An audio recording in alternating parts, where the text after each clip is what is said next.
Much of Charlie Chaplin's early life revolved around the madhouse or the workhouse, where he and his widowed mother spent so much time.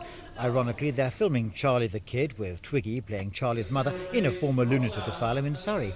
Another reason they're doing that, though, is that the recent TV film of Jack the Ripper was filmed here too, and there's a marvellous ready-built Victorian street set from it still around, which does very well as a South London backdrop for scenes from Charlie's early years.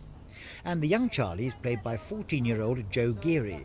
It's his first starring role, and he's having to work particularly hard because there's not only line learning for him, there's school learning too. Being under 16, there's no escape from lessons. He was taught a lot about Chaplin too. When I got this part, I learnt a lot of things about him because I thought he was American first of all, but no, he was English. I thought that he had a nice upbringing, which was he didn't. He had sort of a terrible upbringing. His dad died when he was young.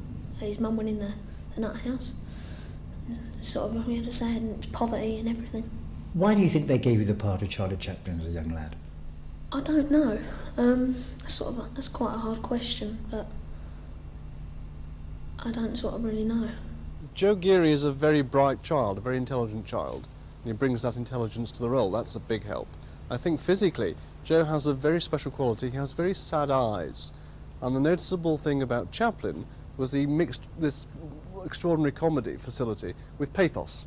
And I think Joe, I hope, can make you laugh and cry during the course of the show. Mrs. Chaplin, where do you think you're going? To the theatre. On whose authority? And for Twiggy, playing Mrs. Chaplin has been a completely new role for her. Marvellous part. I play Charlie Chaplin's mum, Hannah. And the reason I loved it is that I don't look glamorous in it. I think there's a tiny bit at the beginning where I look quite pretty.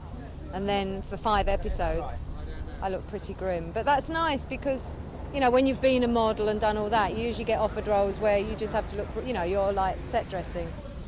Well, it's not many actresses who say it's great to look grim. Anyway, filming is scheduled to last another 8 weeks, weather permitting, and the 6-part series is to be transmitted on Thames next year, the 100th anniversary of the birth of Charlie Chaplin. Christopher Rainbow for Thames News. Cut. Cut it!